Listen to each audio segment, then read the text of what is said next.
specs and performance. Fast Snapdragon 835 chipset and 4GB of RAM. 64GB or 128GB of internal storage, but no microSD card slot. Boot times filed down to just 10 seconds. The Pixel 2 fails to introduce the world to a brand new Snapdragon chipset like its predecessor did. It's the same chip that's in the Samsung Galaxy S8, LG G6, Moto Z2 Force and so on. That's okay, because the 8-month-old chipset and 4GB of RAM runs smoothly on the Pixel 2 and it more than meets the benchmarks of its closest competition.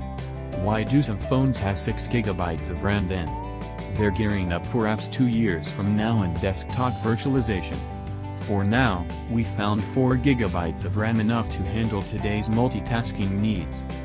How good is the battery and gaming on the Pixel 2? View our review video below. Our Geekbench benchmark scoring put the Google Pixel 2 at a 6,260 multi-score, and it never sank below 6,000, even when trying to pressure it with multiple app downloads and multitasking. That's a good sign for the future, at least.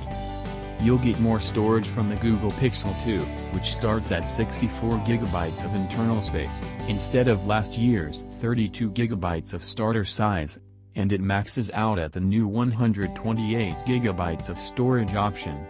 There's still no microSD card slot on the Pixel phones, which is a shame when so many other Android phones carry this expandable storage option.